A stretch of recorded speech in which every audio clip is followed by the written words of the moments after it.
we say, Shebachol dor v'dor, omdim aleinu l'chalosenu. In every generation, they are trying to wipe us out.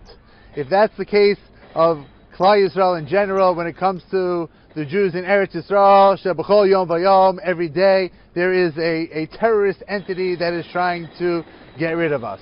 And the question is, what is our zchus kiyum? What is it that keeps us here in Eretz Yisrael? In order to answer that question, I think we have to look at how were we zocheh to Eretz Yisrael in the first place.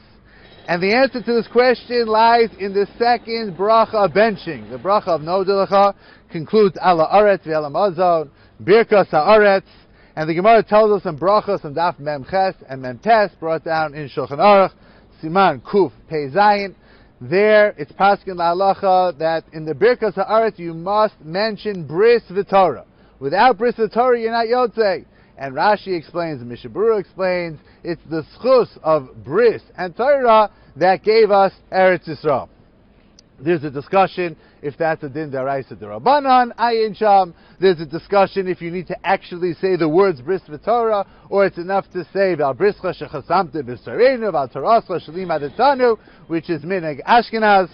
Be that as it may, it's the schus of bris v'torah that keeps us in Eretz Yisrael. There's a diyun, what is referred to as Torah? Is it general kiyum ha-Torah va-mitzvahs, or is it more specifically limud ha-Torah? That's also discussed. Different sources say different things. From our nusach of al-Torah shlim adetanu, it definitely sounds like Talmud Torah. So Talmud Torah has a dual purpose. On the one hand, Talmud Torah kineged kulam, it's an end in and of itself. On the other hand, the Gemara in Kiddushin tells us, Barasi Eitzahara, Barasi lo Torah Tablet. The Torah gives us the schus and the wherewithal and the power to fight against the Eitzahara. When we look at the bris that's referred to over there, so Rashi sends us to the Psukim in Lech Lecha. Hashem gives Avram Avinu mitzvahs bris milah. And over there, in the same paragraph, it's very clear that Avram Avinu is promised Eretz Yisrael in the schus of the bris that he's going to perform as Brisi Tishmar.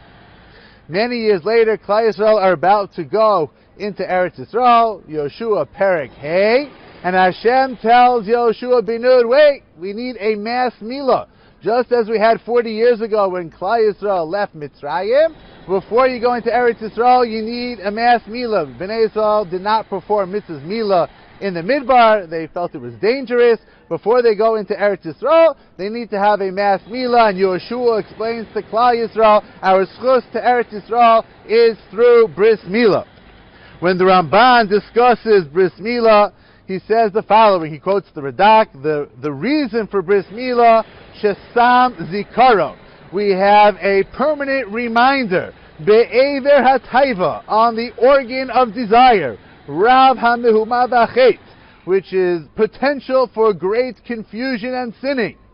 And continues the Ramban, the purpose of mitzvahs milah, lebal yishtam shubo rak b'mitzvah v'mutter, to make sure to use our bris only b'makom where it's mutter and will become a mitzvah, and to stay away from anything that is usher and that will distract us and take us away from our relationship with Hashem.